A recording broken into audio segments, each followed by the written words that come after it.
മാറ്ററിൻ്റെ second class ആണ്, second reading ആണ്. NCERT text book എങ്ങനെ വായിക്കണം എന്ന് നിങ്ങൾക്ക് എല്ലാവർക്കും അറിയാം. എങ്കിലും നമുക്ക് ഒരുമിച്ചൊന്ന് വായിക്കാം. എല്ലാവരും NCERT ബുക്കും പേപ്പറും പേനയും ഒക്കെ കൈവച്ചിരിക്കുകയാണെന്ന് എനിക്കറിയാം. വളരെ സീരിയസ് ആയിട്ട് ഓരോന്ന് വായിക്കാം. വളരെ റിലാക്സ് ചെയ്ത് വായിക്കേണ്ട കാര്യമേ ഉള്ളൂ. വളരെ കൂളായിട്ട് കാര്യങ്ങൾ കൃത്യമായിട്ട് വായിച്ചു പോയാൽ മതി. You just relax. നമുക്ക് നോക്കാം ഓരോ ക്വസ്റ്റ്യൻസിന് മുമ്പ് അതിൻ്റെ റെലവൻറ്റ്. ഇന്ന് നമുക്ക് ഡിസ്കസ് ചെയ്യേണ്ടത് തെർമൽ എനർജി തുടങ്ങിയ പാർട്ടാണ്. നമുക്ക് തെർമൽ എനർജിയും അതിൻ്റെ തുടർച്ചയായിട്ടുള്ള ഭാഗങ്ങളും നമുക്കൊന്ന് വായിക്കാം. റെഡിയല്ലേ? Thermal energy. Thermal energy is the energy of the body arising from motion of its atoms or molecules. It is directly proportional to the temperature of the substance. It is the measure of average kinetic energy of the particles of the matter and is thus responsible for movement of particles. This movement of particles is called thermal motion. എല്ലാം clear ആണ്. എന്തൊക്കെയാണ് അതിനെപ്പറ്റി പറയുന്നത്? ഒന്നാമത്തെ point എന്താണ്? arising from the motion of its atoms or molecules. ആറ്റത്തിൻ്റെയോ മോളിക്യൂൾസിൻ്റെയോ movement കൊണ്ടുണ്ടാവുന്നതാണ് തെർമൽ എനർജി. പിന്നെയോ അത് ടെമ്പറേച്ചറിന് പ്രൊപ്പോർഷണലാണ്. പിന്നെ എന്താ പറയുന്നത്? Average kinetic energy of the particles of matter ആണ് സത്യത്തിൽ തെർമൽ എനർജിയെ മെഷർ ചെയ്യപ്പെടുന്നത്.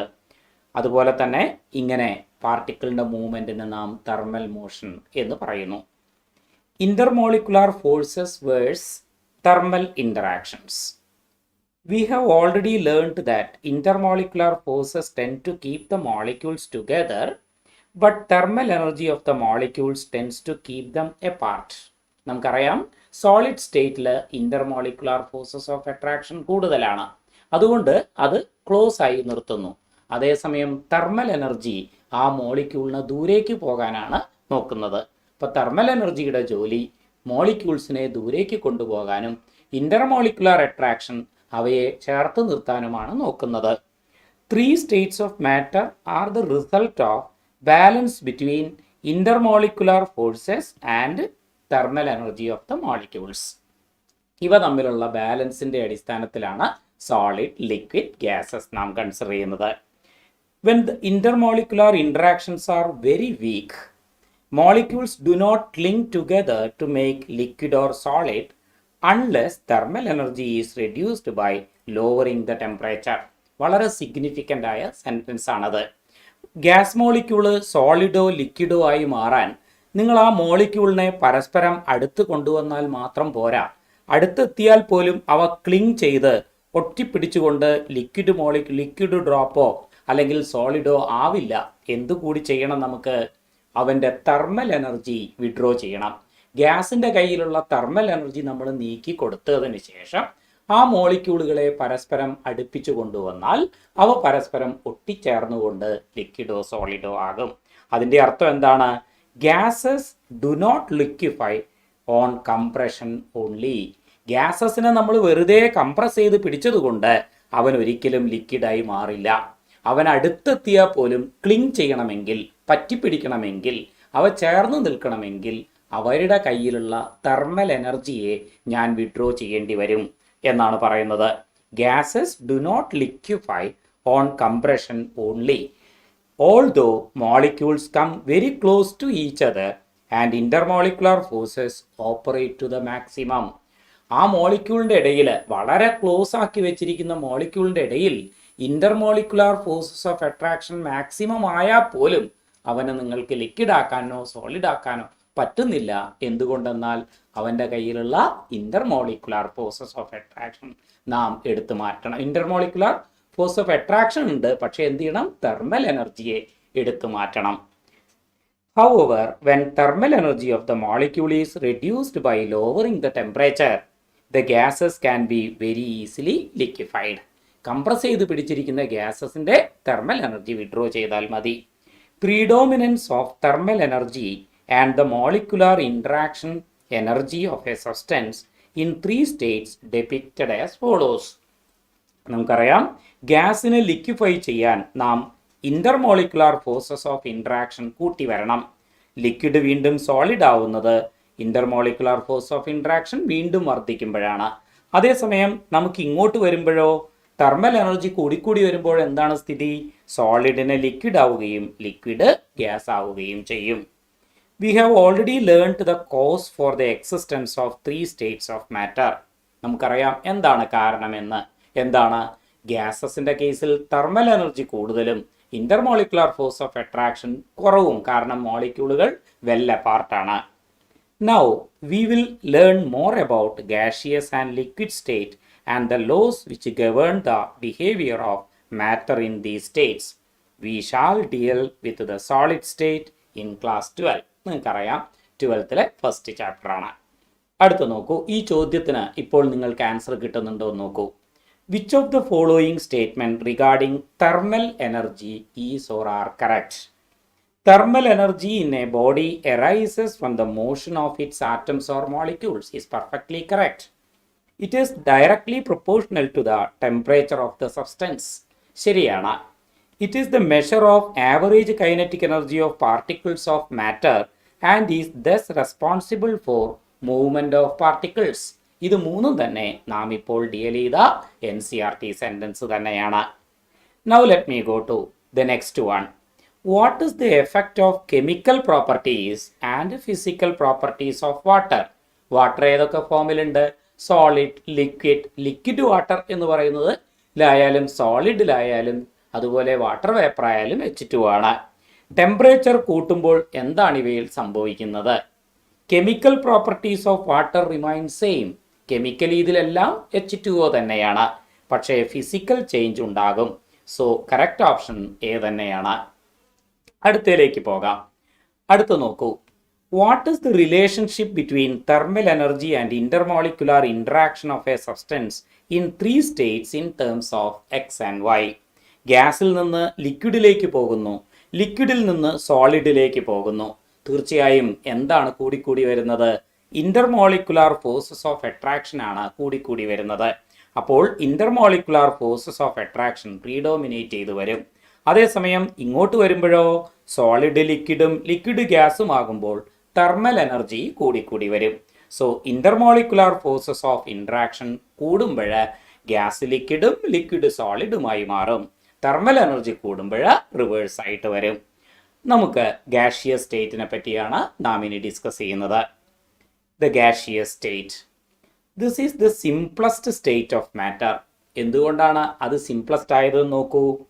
Throughout our life, we remain immersed in the ocean of air, which is mixture of gases.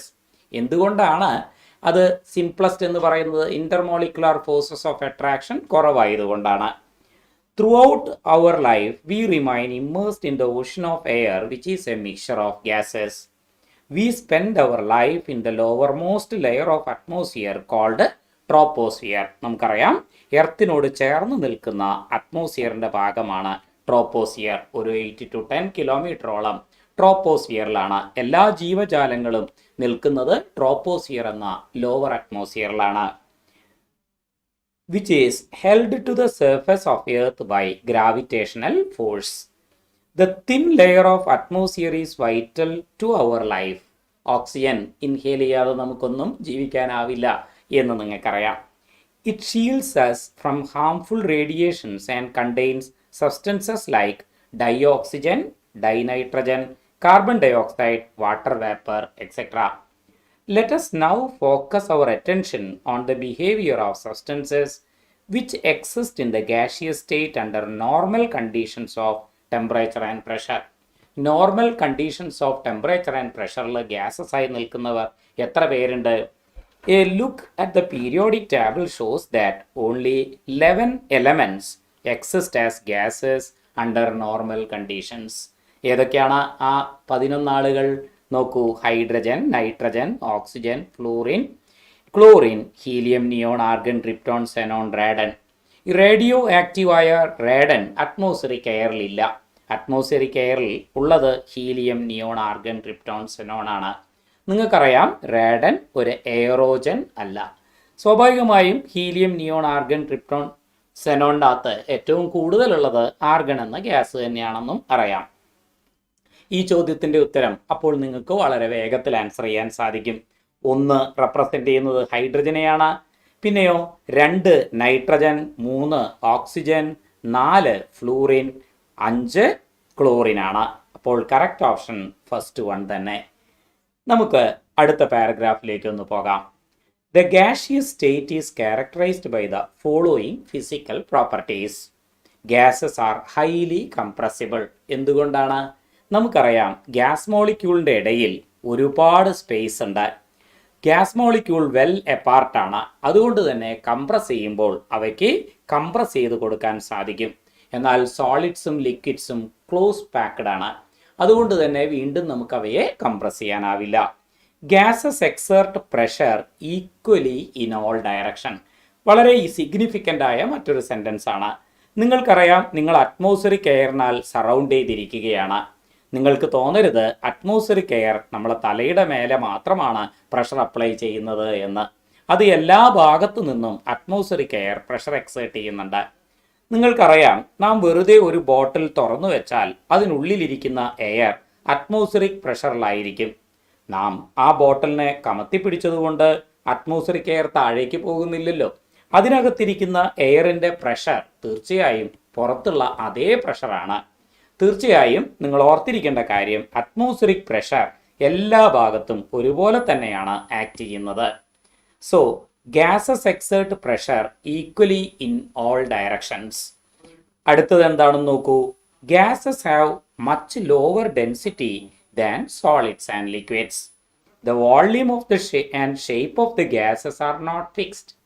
പിന്നെയോ this assumes the volume and shape of the container. ഒരു കുഞ്ഞു പാത്രത്തിലിരിക്കുന്ന ഗ്യാസിനെ നാം ഒരു വലിയ ഹോളിലേക്ക് തുറന്നിട്ടാലോ ആ ഗ്യാസ് എവിടേക്ക് പോകും? ആ മുഴുവൻ ഹോളിലും സ്പ്രെഡ് ചെയ്യും. അപ്പോൾ ഗ്യാസിൻ്റെ വോള്യൂം കണ്ടെയ്നറിൻ്റെ മുഴുവൻ വോള്യൂമാണ്.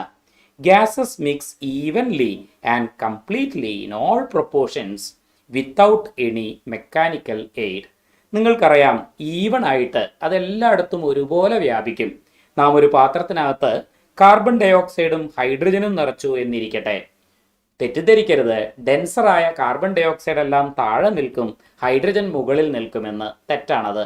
അത് ഈവൺലിയാണ്, ഒരേപോലെയാണ് ഡിസ്ട്രിബ്യൂട്ട് ചെയ്യുന്നത്. ഒരേ യൂണിഫോമിറ്റി, ഹോമോജെനിറ്റി നമുക്ക് മുഴുവനായും കാണാൻ സാധിക്കും. പിന്നെ മാത്രമല്ല നാം ഈ ഗ്യാസുകൾ ചേർത്ത് സ്പൂണിട്ട് ഇളക്കൊന്നും വേണ്ട, അത് താനെ മിക്സ് ചെയ്തുകൊള്ളും. യാതൊരു മെക്കാനിക്കൽ സഹായവും ഇല്ലാതെ അത് മിക്സ് ചെയ്യും. Simplicity of gases is due to the fact that the forces of interaction between their molecules are negligible. Their behavior is governed by same general laws which were discovered as a result of their experimental studies. These laws are relationships between measurable properties of gases. ഏതൊക്കെയാണ് പ്രധാനപ്പെട്ട measurable properties? Some of these properties like pressure, volume, temperature and mass are very important because relationships between these variables describe state of the gas. ഒരു ഗ്യാസിൻ്റെ state express ചെയ്യുന്നത് pressure, volume, temperature, number of moles അല്ലെങ്കിൽ mass of the gas വെച്ചിട്ടാണ്. അതുകൊണ്ട് തന്നെ ഈ പറയുന്ന measurable properties വളരെ സിഗ്നിഫിക്കൻ്റ് ആണ്. Interdependence of these variables leads to the formulation of gas laws. In the next session, we will learn more about gas laws. നമുക്ക് gas ലോസിലേക്ക് പോകുന്നതിന് മുമ്പ് ഈ ക്വസ്റ്റൻ ഒന്ന് ആൻസർ ചെയ്യാം. Which of the following does not express the properties of gases? Gases are highly compressible is correct. കാരണം in between gas molecules there is lot of free space. Gases exert pressure equally in all direction is also correct. Gases have much higher density is wrong. ഗ്യാസിന് വളരെ law density ആണ് ലിക്വിഡും സോളിഡും വെച്ച് compare ചെയ്യുമ്പോൾ. So our correct answer is option C because we want wrong statement. അടുത്തതിലേക്കൊന്ന് പോകാം. The gas laws. The gas laws which we will study now are the results of research carried on for several centuries on the physical properties of gases. The first reliable measurement on properties of gases was made by Anglo-Irish scientist Robert Boyle in 1662. The law which he formulated is known as Boyle's law. Later, on attempts to fly in air with the help of hot air balloons, motivated Jacques Charles and Joseph Louis Gay-Lussac to discover additional gas laws. Contribution from Avogadro and others provided lot of information about gaseous state. നമുക്ക് gas ലോസിലേക്ക് ഓരോന്നോരോന്ന് പോകാം. ഇതെല്ലാം തന്നെ various experimental റിസൾട്ടിൻ്റെ അടിസ്ഥാനത്തിലാണ് എന്നോർത്തിരിക്കുക. ആദ്യം നമ്മൾ discuss ചെയ്യാൻ പോകുന്നത് ബോയിൽസ് ലോ, പ്രഷർ വോളിയം റിലേഷൻഷിപ്പാണ്. On the basis of his experiment, Robert Boyle reached to the conclusion that at constant temperature, the pressure of a fixed mass of gas, ഗ്യാസിൻ്റെ mass fix ചെയ്യുന്നതോടുകൂടി number of moles of ഗ്യാസും fixed ആണ്. Of gas varies inversely with its volume. Pressure inversely proportional to its volume at constant temperature. For a given mass of gas, that is for a given number of moles of gas, volume is inversely proportional to its pressure. This is known as Boyle's law. Mathematically, we can say pressure inversely related to volume, or you can say pressure equal to a constant into 1 by V, or you can say P into V is constant, that is K1. So, PV is equal to K1 is a significant equation from Boyle's law. PV is equal to K1. They represent that constant as K1. It means that at constant temperature, product of pressure and volume of a fixed amount of gas is a constant. Suppose you are considering the experimental data, table 5.1 ഒന്ന് നോക്കൂ. നാം 2 into 10 to the power of 4 pascal എടുത്തു വിചാരിക്കുക. Data കാണാവോ നിങ്ങൾക്ക്? 2 into 10 to the power of 4 pascal എടുത്തു. ഇവിടെയോ 112 into 10 raised to minus 3 metre cube volume കണ്ടു. നാം ഒരു പാത്രത്തിനകത്ത് എടുത്തിരിക്കുന്ന ഗ്യാസിൻ്റെ pressure 2 into 10 to the power of 4 പാസ്കലാണ് പ്രഷർ റീഡിംഗ് കാണിക്കുന്നത്. അപ്പോൾ കണ്ടെയ്നറിൻ്റെ volume 112 into 10 to the power of minus 3 metre cube. അപ്പോൾ P into V എടുത്തപ്പോഴോ, P into V എടുത്ത സമയത്ത് നിങ്ങൾക്ക് 22.4 കിട്ടി. നിയർലി 22 എന്നോർത്താൽ മതി. എന്നാൽ പ്രഷർ നിങ്ങൾ 2.5 into 10 to the power of 4 ആക്കിയപ്പോഴോ volume 89.2 ആയി മാറി. 89.2 into 10 to the power of minus 3 metre cube. അപ്പോൾ ഇത് രണ്ടിൻ്റെയും പ്രോഡക്റ്റ് എടുത്തപ്പോഴോ 22.30, പ്രാക്ടിക്കലി 22 തന്നെ. എന്ന് വെച്ചാൽ നിങ്ങൾ പ്രഷർ കൂട്ടുന്നതിനനുസരിച്ച് വോളിയം കുറഞ്ഞുകൊണ്ടേയിരിക്കുന്നു. എപ്പോൾ നിങ്ങൾ പി വി എടുത്താലും ഒരു കോൺസ്റ്റന്റ് വാല്യൂ തന്നെ കിട്ടുന്നതായി കാണാൻ പറ്റും. So P V is a constant. P1 V1 എടുത്തപ്പോഴും നിയർലി 22, P2 V2 എടുത്തപ്പോഴും നിയർലി 22. തീർച്ചയായും എക്സ്പെരിമെൻ്റൽ എറർ കാരണമൊക്കെ ചെറിയ വേരിയേഷനൊക്കെ കണ്ടെന്ന് വരാം. പക്ഷെ practically you can say P V is found to be a constant. അതാണ് നമുക്ക് മനസ്സിലാക്കാൻ പറ്റുന്നത്. If a fixed amount of gas at constant temperature T occupying volume V1 at pressure P1 undergoes expansion so that volume becomes V2 and pressure becomes P2, then according to Boyle's law, P1 V1 equal to P2 V2 is equal to a constant, or you can write P1 by P2 is equal to V2 by V1. ഇത് നമുക്ക് graphically കാണിച്ചാൽ എങ്ങനെ കാണാൻ പറ്റും നോക്കൂ. P is directly proportional to 1 by V, or you can say P and V are inversely proportional. Inversely proportional ആയിരുന്നുവെങ്കിൽ എന്തായിരിക്കും നമുക്ക് കാണാൻ പറ്റുന്ന ഗ്രാഫ്? എന്തായിരിക്കും നോക്കൂ. ഈ ഗ്രാഫ് നമ്മൾ നോക്കുന്ന സമയത്ത് റെക്റ്റാങ്കുലാർ ഹൈപ്പർബോളിക് ആയിരിക്കും. അതായത് പിയും വിയും തമ്മിൽ നാം വരയ്ക്കുന്ന ഗ്രാഫ് എന്താണ്? നമുക്കെല്ലാവർക്കും അറിയാം ഇൻവേഴ്സ്ലി പ്രൊപ്പോർഷണൽ ആണെങ്കിൽ ആ പാരാമീറ്ററുകൾ വരയ്ക്കുമ്പോൾ റെക്റ്റാങ്കുലാർ ഹൈപ്പർബോളിക് ഗ്രാഫ് നമുക്ക് കാണാൻ സാധിക്കും എന്ന്. ഇവിടെ നമ്മൾ മറ്റൊരു കാര്യം കൂടി ശ്രദ്ധിക്കുന്നുണ്ട്.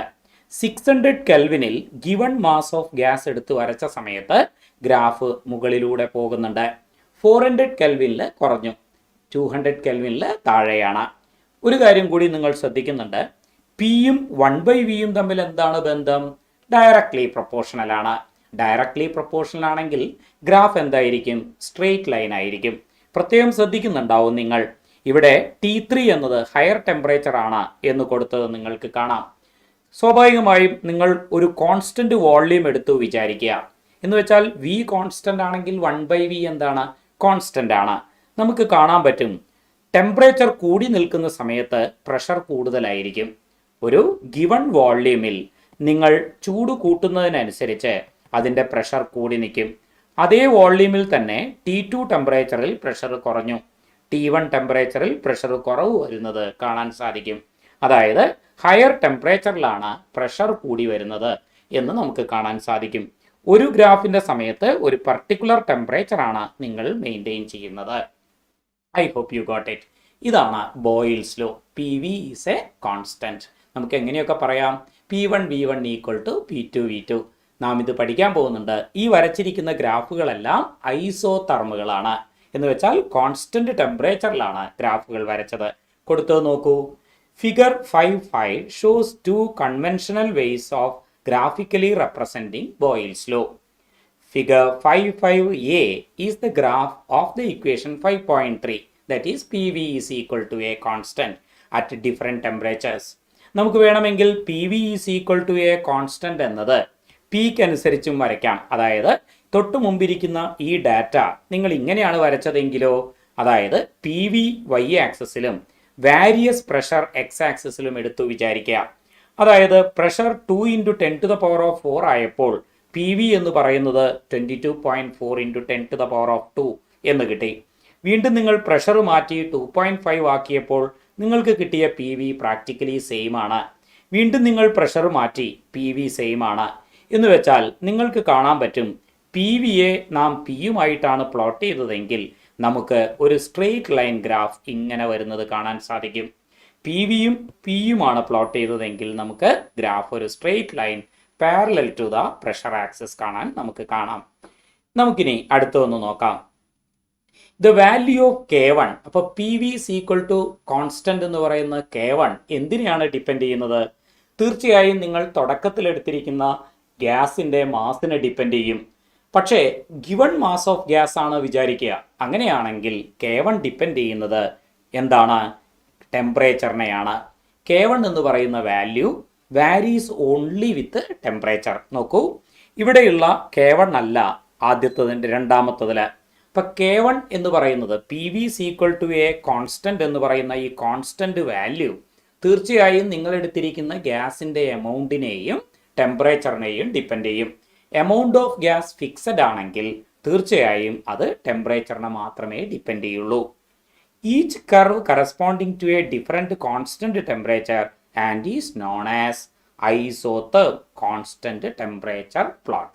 So Boyle's lawന്റെ ഗ്രാഫുകളെല്ലാം തന്നെ ഐസോതെർമുകളാണ്. Higher curves corresponds to higher temperature. It should be noted that volume of the gas doubles if pressure is halved. Table 5.1 gives effect of pressure on volume of 0.09 mole of carbon dioxide at 300 Kelvin. 5.5b represent the graph between P and 1/v. It is a straight line passing through origin. However, at high pressures, gases deviate from Boyle's law, and under such conditions, the straight line is not obtained in the graph. നമുക്ക് ഈ ചാപ്റ്ററിൻ്റെ കൺക്ലൂഷൻ്റെ സമയത്ത് നമുക്ക് ideal ഗ്യാസും real ഗ്യാസും തമ്മിൽ വ്യത്യാസം മനസ്സിലാക്കാം. ഐഡിയൽ ആയിട്ടുള്ള ഗ്യാസിൻ്റെ കേസാണ് നാം ഇപ്പോൾ വരച്ചിരിക്കുന്നത്. Experiments of Boyle's in quantitative manner prove that gases are highly compressible because when a given mass of gas is compressed, the same number of molecules occupy a smaller space. This means that gases become denser at high pressure. നാം high pressure എടുക്കുന്ന സമയത്ത് same amount of gas കുഞ്ഞു വോള്യൂമിലേക്ക് വരികയാണ്.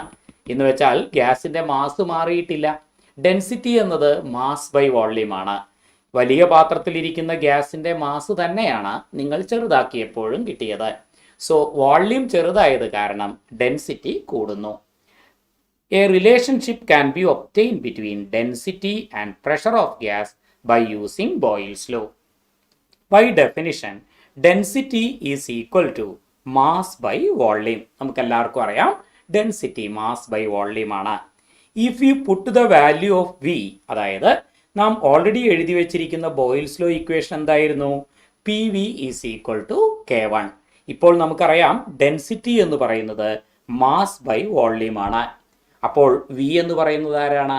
K1/P ആണ്. ആ വിക്ക് അവിടെ വെച്ച് കൊടുത്താൽ വി എന്ന് പറയുന്നത് K1/P വെച്ച് കൊടുക്കുന്നു. അപ്പോൾ പി എങ്ങോട്ട് പോകും? ഡിനോമിനേറ്ററിൻ്റെ ഡിനോമിനേറ്ററായ പി ന്യൂമറേറ്ററിലേക്ക് പോയി. അപ്പോൾ എനിക്ക് എന്താണ് കിട്ടിയത്? M/K1 പി ന്യൂമറേറ്ററിലേക്ക് പോയി. എം ആരാണ്? മാസ് ഓഫ് ദ ഗ്യാസ് ആണ്. Mass of the gas is a constant. നാം അത് കോൺസ്റ്റന്റ് ആക്കിയാണ് വെച്ചത്. K1 is already A constant. ഒരു കോൺസ്റ്റന്റിനെ കോൺസ്റ്റന്റ് കൊണ്ട് ഡിവൈഡ് ചെയ്താലോ അതൊരു മറ്റൊരു കോൺസ്റ്റന്റ് ആണ്. Let it be represented as K-P. So D equal to K-P. K- ഒരു കോൺസ്റ്റന്റ് ആണ്. What does it mean? Density of the gas at constant temperature and for a given mass directly proportional to P. Density of the gas പ്രഷറിന് directly proportional ആണ്. കാരണം ഇതൊരു constant ആണ്. Constant നാം remove ചെയ്യുന്ന സമയത്ത് ഈക്വൽ എന്നത് പ്രൊപ്പോർഷണാലിറ്റി ആകും. This shows that at a constant temperature pressure is directly proportional to the density of a fixed mass of gas. നമുക്ക് NCERTയിലെ ഒരു പ്രോബ്ലം അവർ തന്നെ വർക്കൗട്ട് ചെയ്തൊരു ക്വസ്റ്റ്യൻ ഒന്ന് വായിച്ചു നോക്കാം. വായിക്കുമ്പോൾ എന്തെങ്കിലും ഒരു പ്രത്യേകത നിങ്ങൾക്ക് തോന്നുന്നുണ്ടോ ആ വേർഡിങ്ങിൽ എന്നൊന്ന് നോക്കൂ. A balloon is filled with air at room temperature. It will burst if the pressure exceeds 0.2 bar. ആ വാക്കൊന്ന് ശ്രദ്ധിക്കൂ. കേട്ടാൽ നമുക്ക് തോന്നും 0.2 ബാർ കടക്കുന്ന സമയത്ത് ബലൂണ് ബേസ്റ്റ് ആവുന്നു. എന്നാൽ അവർ ഉദ്ദേശിച്ചത് എന്താണെന്ന് നോക്കൂ.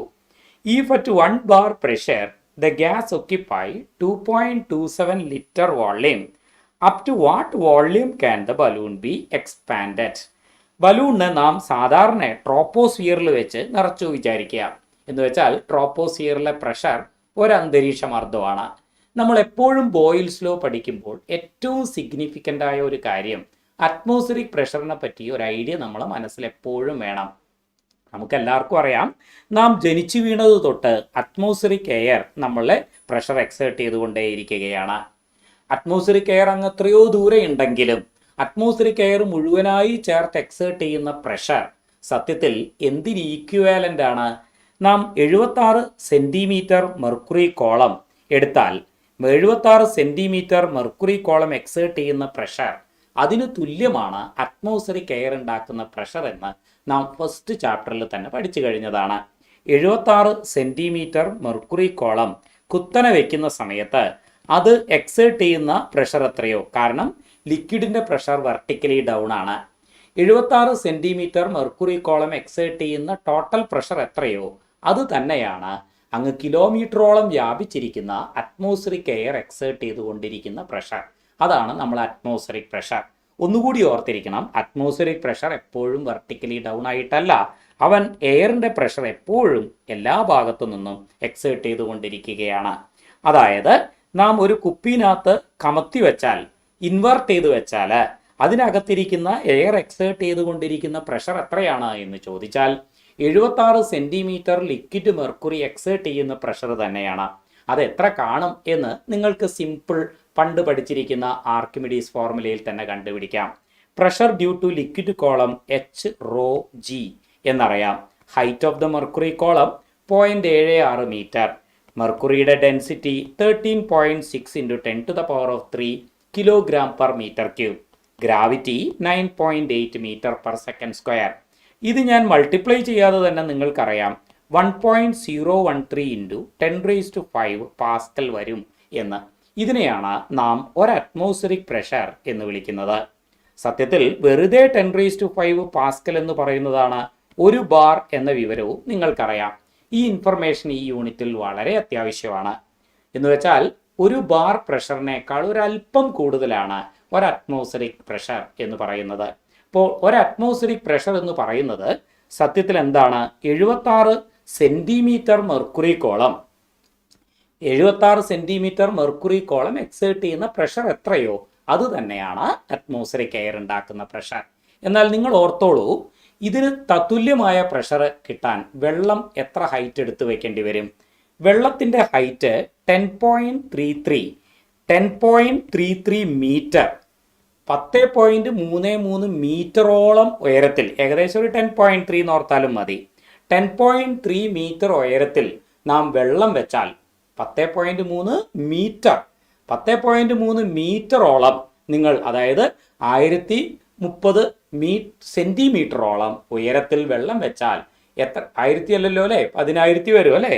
നോക്കൂ, 10.3, അതായത് 10.3 എന്ന് പറയുമ്പോൾ 1030 അല്ലേ. അത്രയും സെന്റിമീറ്ററോളം നിങ്ങൾ വെള്ളം വെച്ചിരുന്നുവെങ്കിൽ തീർച്ചയായും നിങ്ങൾക്ക് ആ വെള്ളത്തിൻ്റെ കോളം എക്സേർട്ട് ചെയ്യുന്ന പ്രഷറാണ് അറ്റ്മോസ്ഫിയറിക് പ്രഷർ എന്ന് നമുക്ക് കാണാൻ സാധിക്കും. I hope you are following. അപ്പോൾ നമ്മൾ എപ്പോഴും ശ്രദ്ധിക്കേണ്ട കാര്യം എന്താണ്? അറ്റ്മോസ്ഫിയറിക് പ്രഷർ എന്ന് പറയുന്നത് എന്താണ്? 76 സെന്റിമീറ്റർ മെർക്കുറി കോളം എക്സേർട്ട് ചെയ്യുന്ന പ്രഷറിന് തുല്യമാണ് എന്ന് നിങ്ങൾ ഓർത്തിരിക്കണം. I hope you are all listening to me. ഇവിടെ നോക്കൂ, അപ്പോൾ അങ്ങനെയാണ് എങ്കിൽ ഈ ചോദ്യത്തിൻ്റെ ശരിയായ അർത്ഥം എന്ത് എന്ന് നോക്കാം നമുക്ക്. നിങ്ങൾക്കറിയാം, ട്രോപ്പോസ്ഫിയറിൽ വെച്ച് ഒരു ബലൂണ് വീർപ്പിച്ചപ്പോൾ അത് 2.27 ലിറ്റർ ഉണ്ട് എന്ന് പറയുന്നു. അത് എത്രയാണ്? 1 ബാർ പ്രഷർ എന്ന് വെച്ചാൽ ഓൾമോസ്റ്റ് 1 ATM തന്നെ. അങ്ങനെയാണെങ്കിൽ അത് ഹയർ ആറ്റിറ്റ്യൂഡിലേക്ക് പോകുമ്പോൾ, ഹയർ ഓൾട്ടിറ്റ്യൂഡിലേക്ക് പോയപ്പോൾ പ്രഷർ 0.2 ബാർ ആകയാൽ എന്ന് വെച്ചാൽ എന്താ സംഭവിക്കുക? ബലൂൺ ഇങ്ങനെ വീർത്ത് വരും. അങ്ങനെ വീർത്ത് വന്നിട്ട് ബലൂണ് പൊട്ടും.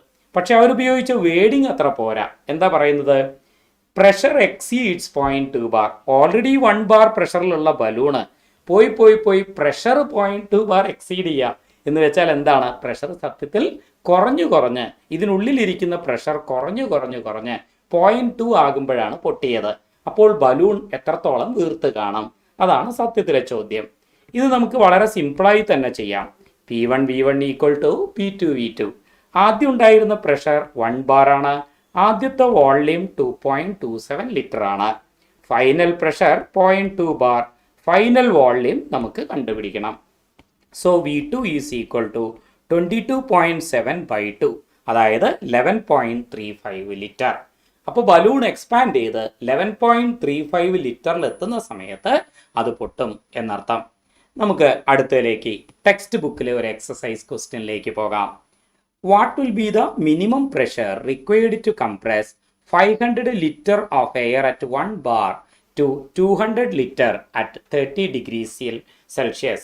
ഇതാണ് നമ്മൾ കണ്ടുപിടിക്കേണ്ടത്. എന്തായിരിക്കും? What will be the minimum pressure required to compress 500 litre of air at 1 bar to 200 litre at 30 degrees Celsius? എങ്ങനെയായിരിക്കും ഇത് ചെയ്യുന്നുണ്ടാവുക?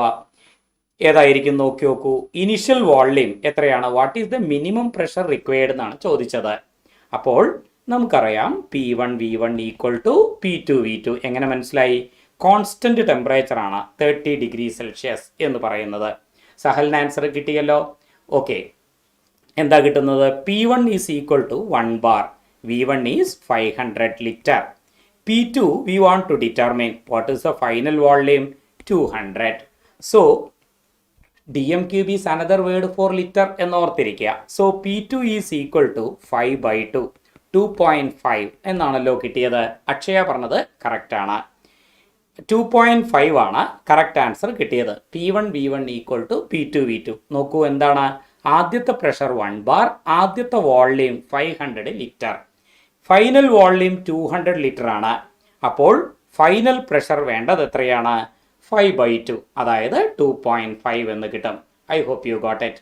ഒരു പക്ഷേ നിങ്ങൾക്ക് തോന്നുന്നുണ്ടാവാം, ആദ്യത്തത് സാറേ 1 ബാർ അല്ലേ, പിന്നെ എന്തുകൊണ്ടാണ് 2.5 എന്ന് പറയുന്നത്? എത്ര വേണം എന്നല്ലേ ചോദിച്ചത് എന്ന് ചിലർ ചിന്തിക്കുക. അങ്ങനെയല്ല പറയേണ്ടത്. മിനിമം പ്രഷർ റിക്വയർഡ് എന്ന് ചോദിച്ചാൽ നിങ്ങൾ ഫൈനൽ പ്രഷർ തന്നെയാണ് പറയേണ്ടത്. I hope you got it. A vessel of 120 ml capacity contains a certain amount of gas at 35 degree. നോക്കൂ, ചോദ്യത്തിൽ 35 ഡിഗ്രി ഒരു കോൺസ്റ്റന്റ് ആയിട്ട് തന്നെയാണ് വെച്ചത്. അപ്പോഴോ 1.2 ബാർ ആണ്. ഡാറ്റ നോട്ട് ചെയ്യൂ. ആദ്യത്തെ വോള്യൂം 120 ml ആണ് എന്ന് തന്നിട്ടുണ്ട്. ആദ്യത്തെ പ്രഷർ 1.2 ബാർ എന്ന് തന്നിട്ടുണ്ട്.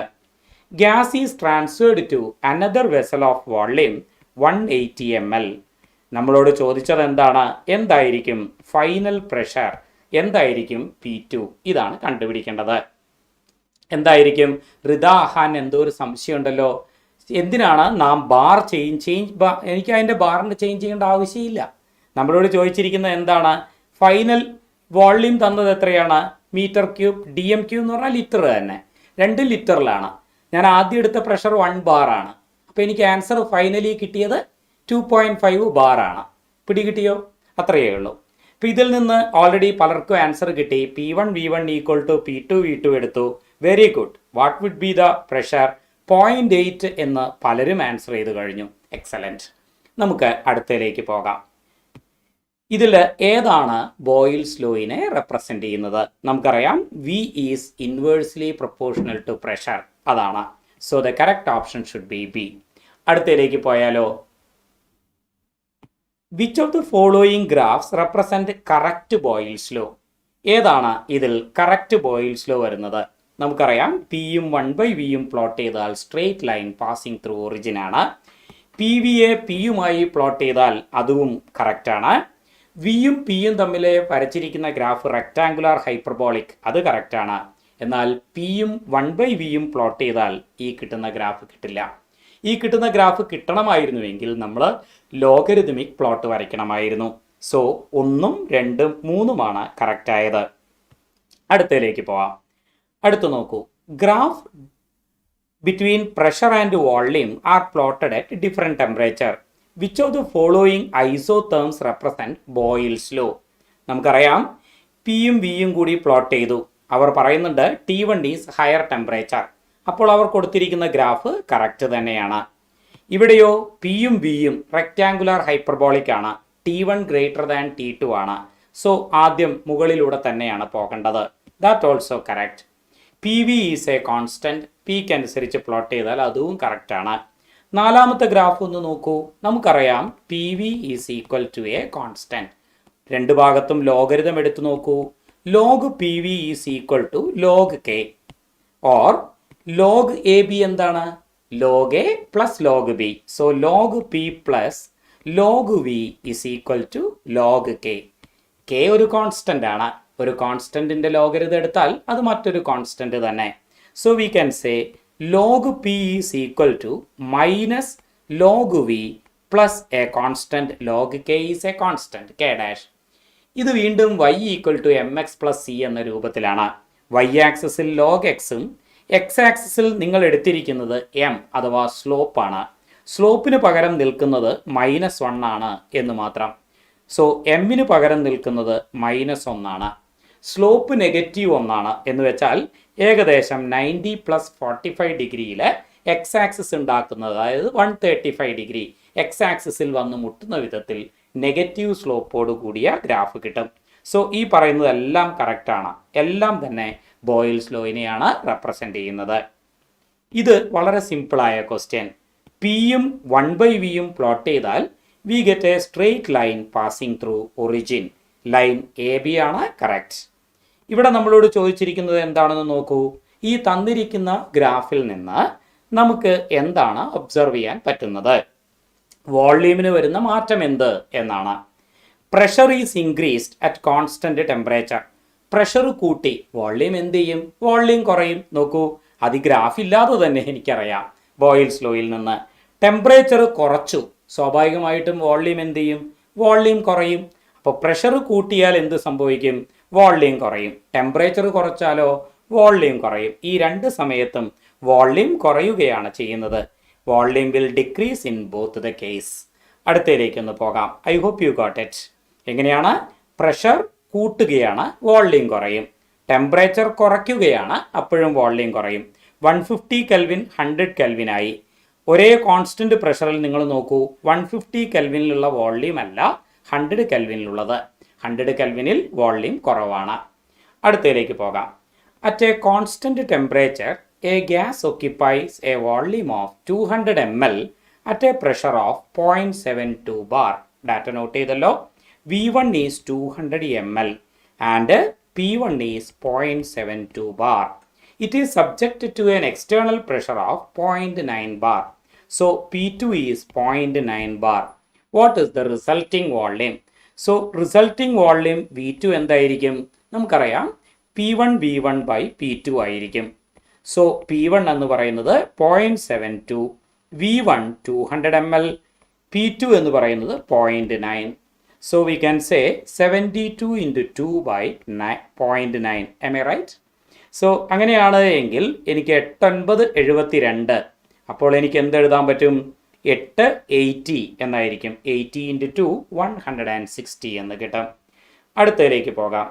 A volume of 2.5 liter sample of gas at 27 degrees C and 1 bar pressure is compressed to a volume of 500 milliliter. Initial volume 2.5 liter ആണ്.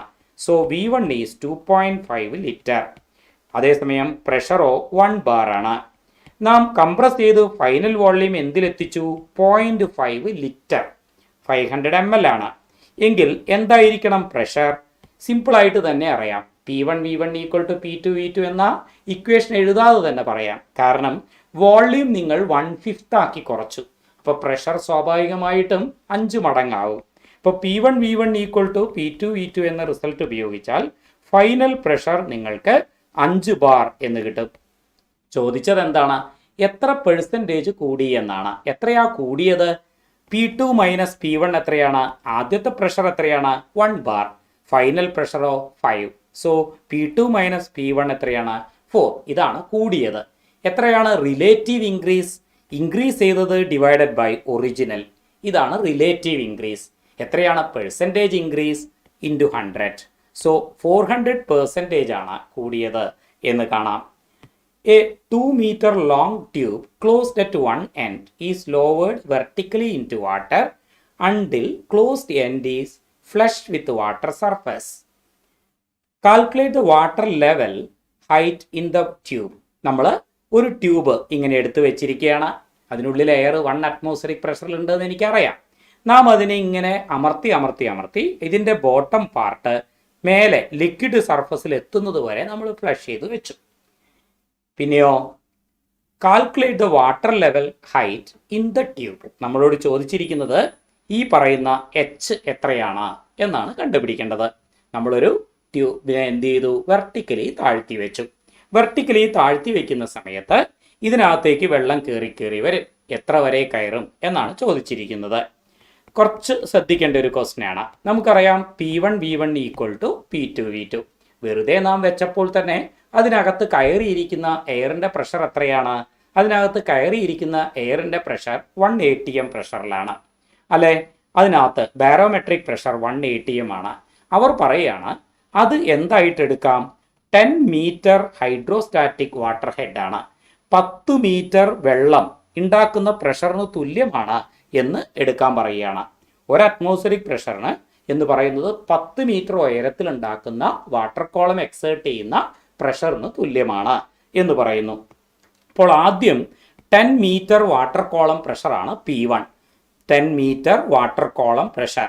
HROG ഒന്നും ഞാൻ എടുക്കുന്നില്ല, കാരണം അത് കട്ട് ചെയ്ത് പോകും. സോ 10 ഞാൻ എഴുതുന്നുള്ളൂ. എൻ്റെ മനസ്സിലുണ്ട് 10 മീറ്റർ വാട്ടർ കോളം എക്സേർട്ട് ചെയ്യുന്ന പ്രഷർ എത്രയോ അതാണ് P1 ഇൻറ്റു V1. സത്യത്തിൽ ആദ്യം ഇവിടെ ഇരിക്കുന്ന എയറിൻ്റെ വോള്യൂം എത്രയാണ്? നമുക്കറിയാം cross sectional area into height എടുത്താൽ മതി. ഇതിൻ്റെ ക്രോസ് സെക്ഷണൽ ഏരിയ A ആണെന്ന് വിചാരിച്ചോളൂ. ഹൈറ്റ് എത്രയാണ്? 2 മീറ്റർ. അപ്പോൾ ഇതിനുള്ളിലെ വോള്യൂം എത്രയാണ്? 2 into cross sectional area. 2 into cross sectional area ആണ് ആദ്യത്തെ വോള്യൂം. ഞാനിതിങ്ങനെ അമർത്തി കൊണ്ടുവന്നാൽ ഇതിനുള്ളിൽ ഇപ്പോൾ ഇരിക്കുന്ന എയറിൻ്റെ പ്രഷർ എത്രയായി കാണും? സിമ്പിൾ. നമുക്കറിയാം പാരലലായി നിൽക്കുന്ന വാട്ടർ കോളത്തിനെല്ലാം ഒരേ പ്രഷർ ആയിരിക്കണം. ഇവിടെ എക്സേർട്ട് ചെയ്തുകൊണ്ടിരിക്കുന്ന പ്രഷർ എത്രയാണ്? അത് കിട്ടാൻ എനിക്ക് ഇവിടെ പാരലലായിരിക്കുന്ന വാട്ടർ കോളത്തിൻ്റെ പ്രഷർ എടുത്താൽ മതി. അവിടെ അനുഭവപ്പെടുന്ന പ്രഷർ എത്രയാണ്? സ്വാഭാവികമായും മുകളിലെ അറ്റ്മോസ്ഫിയറിക് എയർ ഉണ്ടാക്കുന്ന പ്രഷർ കൂടാതെ അതെന്തിന് ഈക്വലാണ്? 10 മീറ്റർ വാട്ടർ കോളം ഉണ്ടാക്കുന്ന പ്രഷറാണ്.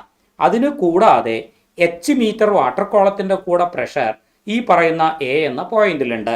അതിന് പാരലൽ പോയിന്റാണ് A. സ്വാഭാവികമായും ഇവിടെ ഉണ്ടാക്കുന്ന പ്രഷർ, അതായത് നമ്മുടെ എയർ തള്ളുന്ന പ്രഷറും വാട്ടർ അങ്ങോട്ട് എന്തുകൊണ്ടാണ് പിന്നെ കയറാത്തത്? അതിനുള്ളിൽ ട്രാപ്പ് ചെയ്ത എയർ തള്ളുന്നതും വെള്ളം തള്ളുന്നതും തുല്യമായതുകൊണ്ടാണ്.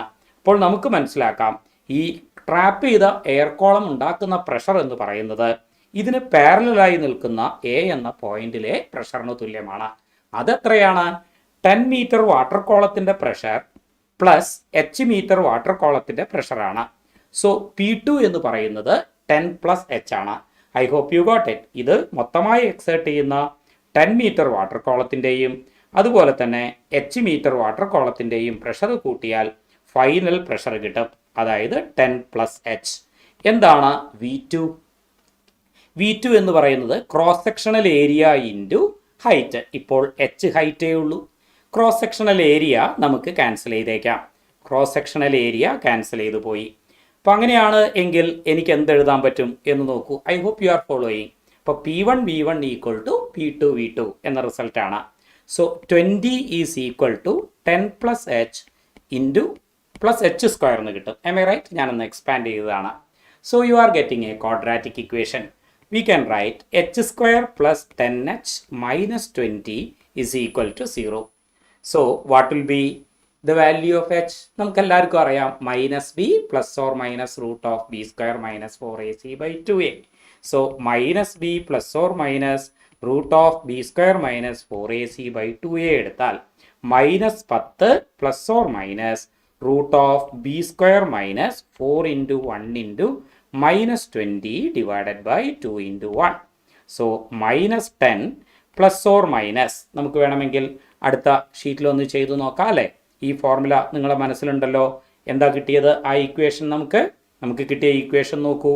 H square plus 10h minus 20 is equal to 0. Minus 10 plus or minus root of B square minus 4 into 1 into minus minus plus ആയിക്കോളൂ divided by 2 into 1. So minus 10 plus or minus വേണ്ട, negative വരില്ലല്ലോ. 10 square എന്താണ്? 100 plus 80 divided by 2. So minus 10 plus 180യുടെ root എത്ര വരും? തീർച്ചയായും ഒരു 13.4 കിട്ടുമായിരിക്കും അല്ലേ? 180യുടെ റൂട്ട് ഒന്ന് എടുത്ത് നോക്കൂ. 13 169 നമുക്കറിയാം. 9 10 7 1 8. ഇപ്പോൾ കുത്തിട്ടാലോ 1100. 13ൻ്റെ ഇരട്ടി 26. തീർച്ചയായിട്ടും 4 പ്രാവശ്യമേ വരുള്ളൂ അല്ലേ? 4 4 16 ചെയ്യേണ്ട ആവശ്യമില്ല. എന്തായാലും 4 കൂടുതൽ എക്സീഡ് ചെയ്യില്ല എന്ന് ഉറപ്പാണ്. സോ 13.4 ആയിരിക്കും നമുക്ക് അതിൻ്റെ റൂട്ട് കിട്ടുക ഡിവൈഡഡ് ബൈ 2. അതായത് 3.4 ഡിവൈഡഡ് ബൈ 2. എന്തുകൊണ്ടാണ് ഞാൻ നെഗറ്റീവ് സൈൻ ഒഴിവാക്കിയത് എന്ന് പറയേണ്ട കാര്യമില്ലല്ലോ. അപ്പം നമുക്ക് എന്ത് കിട്ടും? 1.7 ആയിരിക്കും കിട്ടേണ്ട answer. So the possible answer here is option C ആണ്. ക്ലിയർ? നമുക്ക് സമയമായോ? കുട്ടികൾക്ക് പ്രാർത്ഥനയുടെ സമയമായി എന്ന് തോന്നിക്കുന്നു. ഓക്കെ, അടുത്തതിലേക്കൊന്ന് പോകാം. ഈ പറയുന്ന ക്വസ്റ്റ്യൻ കുറച്ച് ക്വസ്റ്റ്യൻസ് കൂടി പ്രയർ ടൈമായി എന്ന് പലരും ആവശ്യപ്പെടുന്നുണ്ട്. കുഴപ്പമില്ല, നമ്മളൊരു കുറച്ചും കൂടി 2-3 ക്വസ്റ്റ്യൻസും കൂടി ചെയ്തിട്ട് ഞാൻ വിട്ടേക്കാം.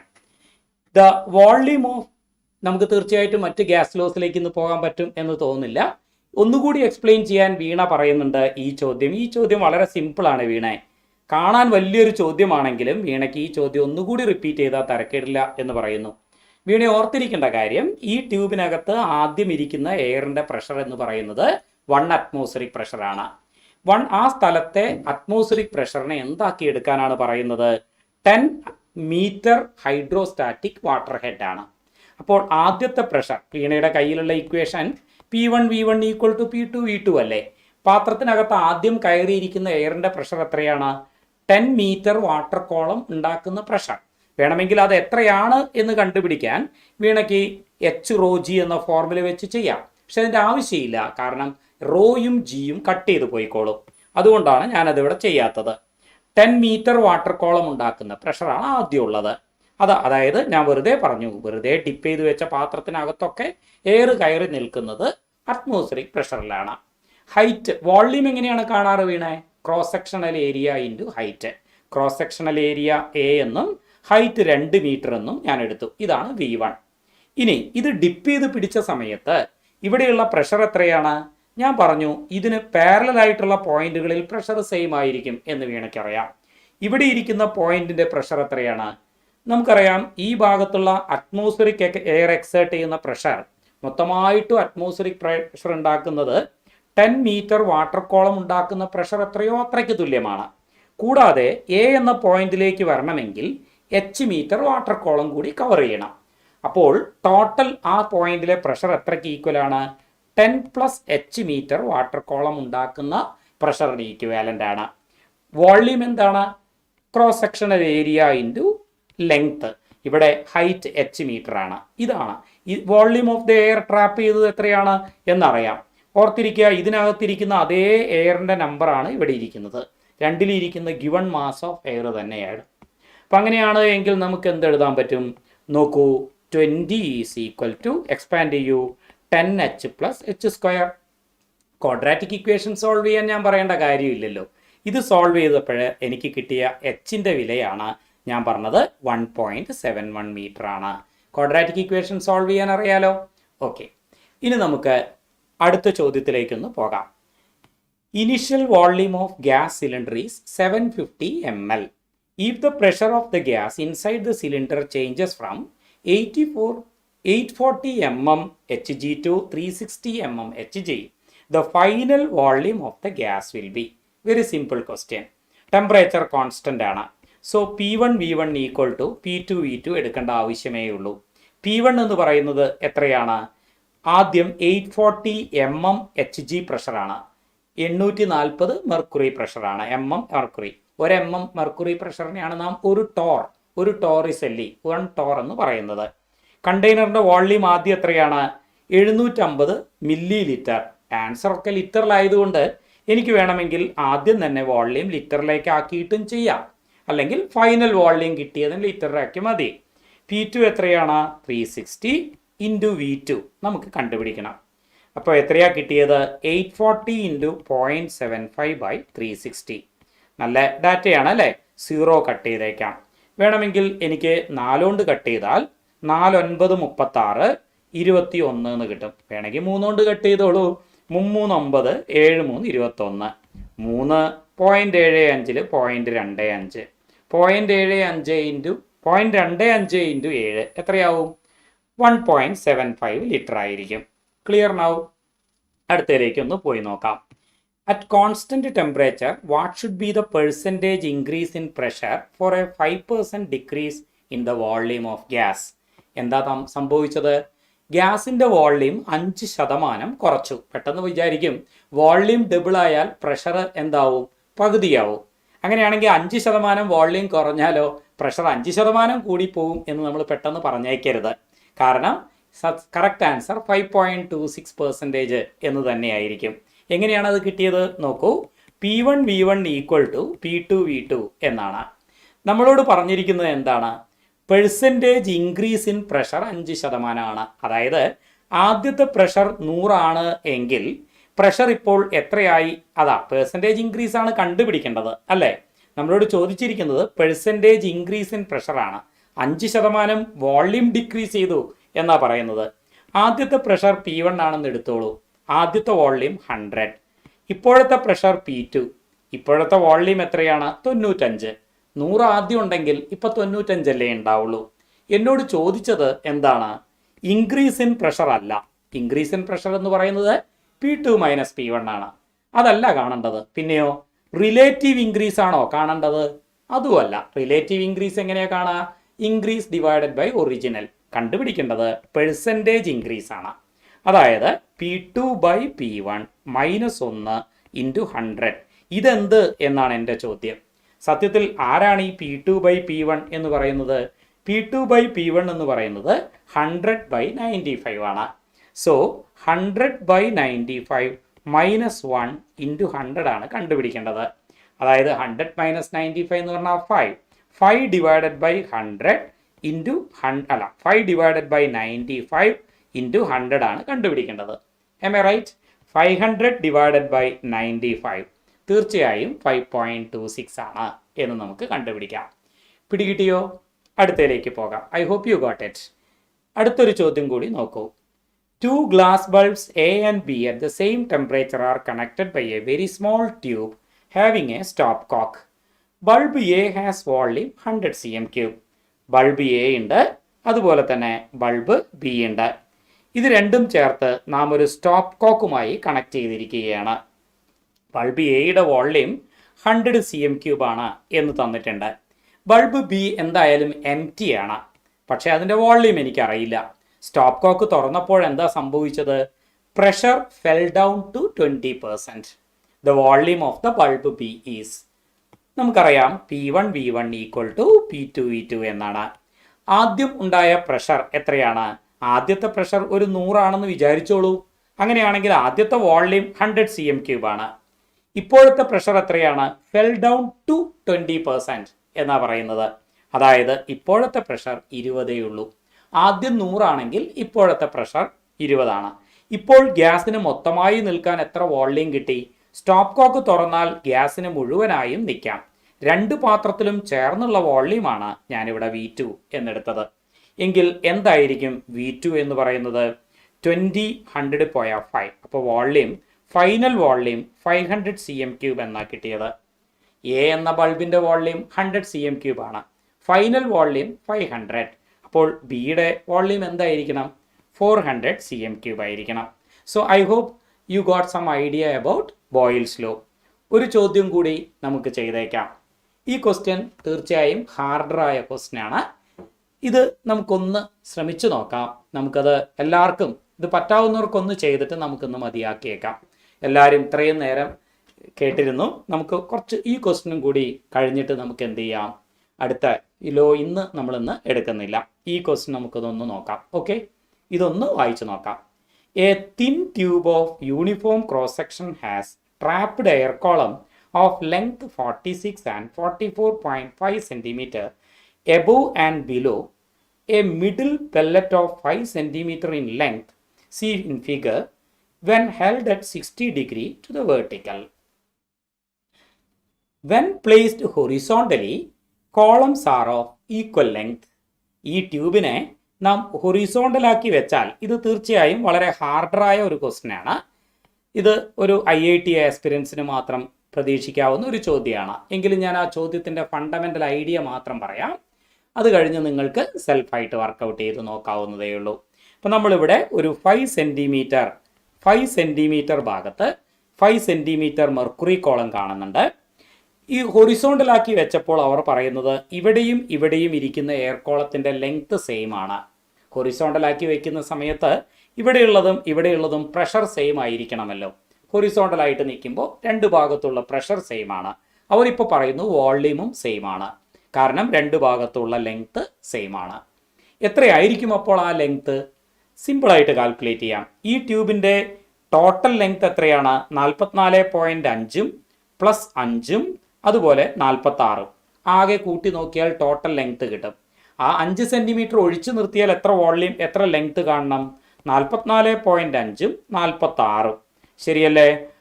90.5 90.5 സെൻറ്റിമീറ്റർ ആണ് ഈ ഭാഗത്തിരിക്കുന്ന രണ്ട് ലെങ്ത്തും കൂട്ടിയാൽ കിട്ടേണ്ടത്. അപ്പോൾ ഒന്നിൻ്റെത് എത്രയായിരിക്കും? 90.5/2, അതായത് 45.25 വീതമാണ് ഇത് രണ്ടിനും ഒരേ ലെങ്ത് ഉണ്ടായിരുന്നത്.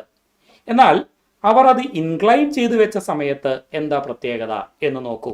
അതിങ്ങനെ ഇൻക്ലൈൻ ചെയ്ത സമയത്ത് ഈ മെർക്കുറി പെല്ലറ്റിൻ്റെ വെയ്റ്റിൻ്റെ ഒരു കമ്പോണൻറ്റ് താഴേക്ക് തള്ളുന്നുണ്ടാവും.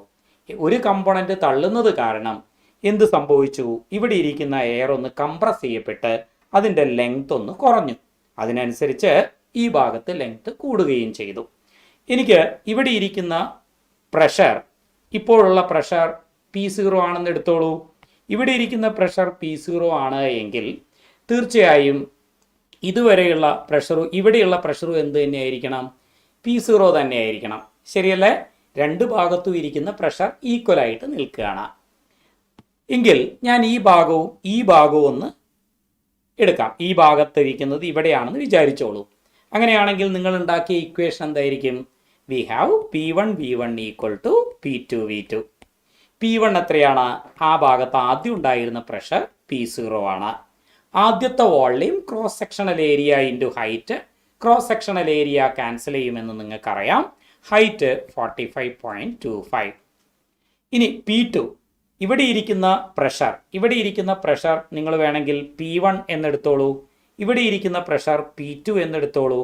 അങ്ങനെയാണെങ്കിൽ ഇവിടെ P1 എന്ന് ഞാൻ ഡിനോട്ട് ചെയ്തത് ഏതാണ്? ഇവിടെ ഇരിക്കുന്ന പ്രഷറാണ്.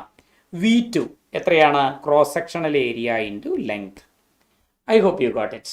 ഇനി ഞാനൊരു കാര്യം ചെയ്യാം. ഈ ഭാഗവുമായിട്ട് ഞാനൊന്ന് റിലേറ്റ് ചെയ്യാം. വീണ്ടും P1 V1 equal to P2 V2 എന്ന റിസൾട്ട് യൂസ് ചെയ്താൽ P0 ഇൻറ്റു എന്തായിരിക്കും? 45.25 is equal to P2 into 44.5 centimetre. Am I right? അതിൻ്റെ അർത്ഥം എന്താണ്? ഇത് രണ്ടിൻ്റെയും LHS പാർട്ട് സെയിം അല്ലേ? അതിൻ്റെ കൊണ്ട് നമുക്ക് RHS പാർട്ട് ഇക്വേറ്റ് ചെയ്താൽ 46 P1 എന്ന് പറയുന്നത് 44.5 P2 ആണ് എന്നൊരു കാര്യം നിങ്ങൾ ഇത്തരം ചോദ്യം കണ്ട ഉടനെ എഴുതാൻ പറ്റണം. 46 P1 എന്ന് പറയുന്നത് 44.5 P2 ആണ്. ഇങ്ങനെ ഹൊറിസോണ്ടലി ഒരേ ലെങ്ത്തിലുള്ളപ്പോൾ ഇൻക്ലൈൻ ചെയ്തപ്പോൾ ഇങ്ങനെയാണ്. നിങ്ങൾക്ക് ഈ P1ഉം P2ഉം തമ്മിലുള്ള റിലേഷൻ പറയാവോ? എങ്ങനെ പറയാൻ പറ്റും? നിങ്ങൾ എല്ലാവർക്കും അറിയാം, നമ്മളൊരു ഇൻക്ലൈൻഡ് സർഫസിനകത്ത് ഒരു ഓബ്ജക്റ്റ് വെച്ചാൽ, ഒരു ഇൻക്ലൈൻഡ് സർഫസിൽ M മാസ് വെച്ചാൽ അതിൻ്റെ വെയിറ്റ് തീർച്ചയായും വെർട്ടിക്കലി ഡൗൺ ആണെന്ന് നിങ്ങൾക്കറിയാം. അതെപ്പോഴും അങ്ങനെയാണ്. ഫ്ലോറ് താങ്ങുന്നത് നിങ്ങൾക്കറിയാവുന്നതുപോലെ mg cos തീറ്റയാണ്. എന്നാൽ ഇങ്ങോട്ട് ഇൻക്ലൈൻ ചെയ്തു വരുന്നത് എത്രയാണ്? mg sin തീറ്റയാണെന്ന് അറിയാത്തവർ ആരും ഉണ്ടാവില്ല. ഞാൻ പറഞ്ഞു വരുന്നത്, നമ്മളിവിടെ വെച്ചിരിക്കുന്ന മെർക്കുറി പെല്ലറ്റിൻ്റെ ഏത് ഭാഗത്തേക്കാണ് കമ്പോണൻ്റ് എയർ കോളത്തിനെ പുഷ് ചെയ്യുന്നത്? എന്താണ്? mg sin തീറ്റ കമ്പോണൻ്റ് ആണ്. ശരിയല്ലേ? ഇവിടെ തീറ്റ 60 ഡിഗ്രി അല്ല കേട്ടോ. ഞാൻ എടുത്തിരിക്കുന്ന ഡയഗ്രത്തിൽ ഹൊറിസോണ്ടലുമായിട്ടാണ് തീറ്റ എടുത്തത്. എന്ന് വെച്ചാൽ വേണമെങ്കിൽ എനിക്ക് ഹൊറിസോണ്ടലുമായിട്ടുള്ള ആംഗിൾ 30 ഡിഗ്രി എന്നെടുക്കാം. കുറച്ച് ഹാർഡറാണ് എന്ന് ചിലർക്ക് തോന്നുന്നുണ്ടാവാം. എന്തായിരിക്കും ഞാൻ എടുത്തതെന്ന് മനസ്സിലായോ? ഹൊറിസോണ്ടലുമായിട്ടുണ്ടാക്കുന്ന ആംഗിൾ 30 ഡിഗ്രി ആണെങ്കിൽ ഈ മെർക്കുറി കോളത്തിൻ്റെ 5 സെൻറ്റിമീറ്റർ മെർക്കുറി കോളത്തിൻ്റെ സൈൻ കമ്പോണൻറ്റ് എയർ കോളത്തിനെ പുഷ് ചെയ്യുന്നുണ്ടാവും. അപ്പം അങ്ങനെയാണ് എങ്കിൽ നമുക്കറിയാം P1ൻ്റെ കൂടെ, അതായത് ഇവിടെ ഇരിക്കുന്ന എയർ കോളവും അതുപോലെ തന്നെ 5 സെൻറ്റിമീറ്റർ മെർക്കുറി കോളത്തിൻ്റെ ഏത് കമ്പോണൻ്റാണ്? Sine component. അവിടെ സൈൻ ഏതാണ്? Angle 30 degree. P1 + 5 sin 30യുടെ കമ്പോണൻറ്റ് കൂടി ആഡ് ചെയ്താൽ, ഇവിടെ ഞാൻ എടുക്കുന്നത് P1 എന്തിലാണ്? Centimetre mercury പ്രഷറിലാണ്. അപ്പോൾ P1 സെൻറ്റിമീറ്റർ മെർക്കുറി പ്രഷറിൻ്റെ കൂടെ 5 sin 30 സെൻറ്റിമീറ്റർ മെർക്കുറി പ്രഷർ കൂടി ആഡ് ചെയ്യുമ്പോൾ P2 എന്ന പ്രഷറിന് ഈക്വൽ ആവേണ്ടതാണ്. എന്ന് വെച്ചാൽ P1 എന്ന് പറയുന്നതിൻ്റെ കൂടെ sin 30 1/2 ആണല്ലോ. സോ 5/2 = P2 എന്ന് കിട്ടും. അപ്പോൾ നമുക്ക് ഇനി ഞാൻ പ്രൊസീഡ് ചെയ്യുന്നില്ല. ഒത്തിരി പേർക്ക് ലേറ്റായി കാണും. അതുകൊണ്ട് ഞാൻ എന്ത് ചെയ്യുന്നു? ഇനി ഞാൻ കണ്ടിന്യൂ ചെയ്യുന്നില്ല. നിങ്ങൾ തന്നെ ഇത് കംപ്ലീറ്റ് കണ്ടിന്യൂ ചെയ്തിട്ട് അടുത്ത സെഷനിൽ നിങ്ങൾ ആൻസർ റിപ്പോർട്ട് ചെയ്യണം. P1 + 5/2 = P2 എന്ന റിസൾട്ട് ഇവിടെ സബ്സ്റ്റിറ്റ്യൂട്ട് ചെയ്തതോടുകൂടി ആൻസർ ആയി എന്ന് തെറ്റിദ്ധരിക്കരുത്. ആ കിട്ടിയ P1 ഓർ P2വിനെ നിങ്ങൾ ഈ പറയുന്ന ഇക്വേഷനിൽ സബ്സ്റ്റിറ്റ്യൂട്ട് ചെയ്ത് P0 കണ്ടുപിടിക്കണം. Okay, I hope you got it.